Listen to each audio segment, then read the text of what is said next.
Alright, back on the Rich Van Tassel channel, breaking down last night's Monday Night Football game. The Patriots moved to 10-0 after they defeated the Buffalo Bills 20-13.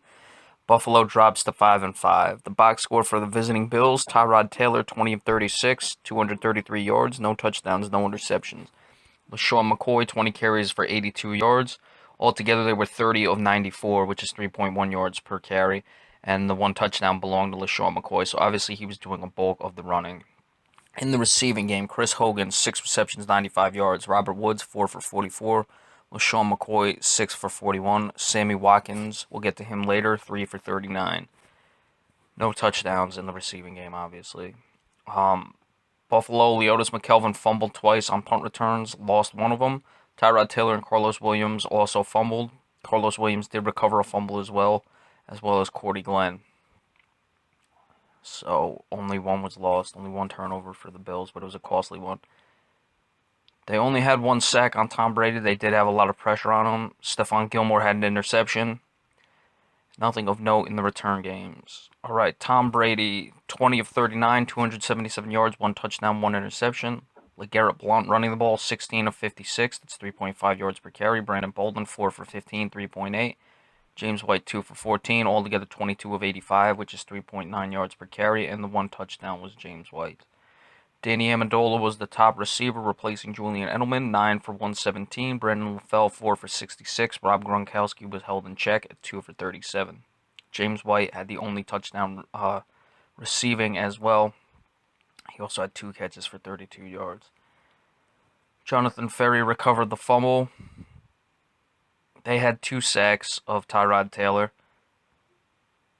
and nothing really of note in the return game. Danny Amendola, punt returning, averaged 11.3 yards per return, so that's pretty good. Both kickers missed the field goal and were 2 for 3. All right, so starting with Buffalo, we said we discussed Sammy Watkins. Obviously, when we were doing the game breakdown, we had talked about him being a receiver who could make the possession catches, the catches that keep drives alive. Now, he did have one on a field goal drive that cut it to 7. It was a one-handed catch. It was very nice. But for the most part, he was shut down the entirety of the game. Give Malcolm Butler some credit. And this is the question I have with Sammy Watkins. We know how explosive and the potential he has, but he needs to really develop himself into a guy who can be that, go-to guy when you got to have a first down on 3rd and 6, in your own territory. Tyrod Taylor, he was not playing well at all. He was missing a lot of throws. Got hurt later on, which was affecting it, but that didn't come until the second to last drive. He was showing a lot of guts going out there, but, I don't know if on that last drive when they got the ball, he could have guided them back because he was clearly hurt. But it didn't happen, so it didn't happen. But he did miss a lot of throws throughout the game. A lot of guys who were open, and he was underthrowing them downfield. I like that Buffalo was trying to take their shots. For the Patriots, Tom Brady, he was held in check. Buffalo did basically what they wanted to do defensively. It would have been 17. Well, you can't say would have, but the last 3 points of that game came off good field position off the Leotis McKelvin fumbled punt.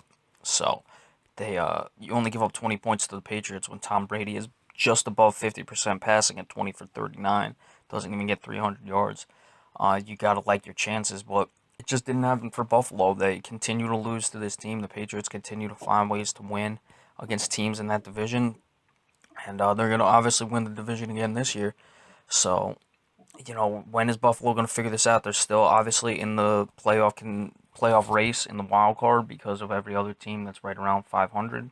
I don't know who exactly owns the tiebreaker right now of that jumble of teams at 5-5, but they're going to have to, work for it the rest of the way. We'll see if Tyrod Taylor's good to go next week.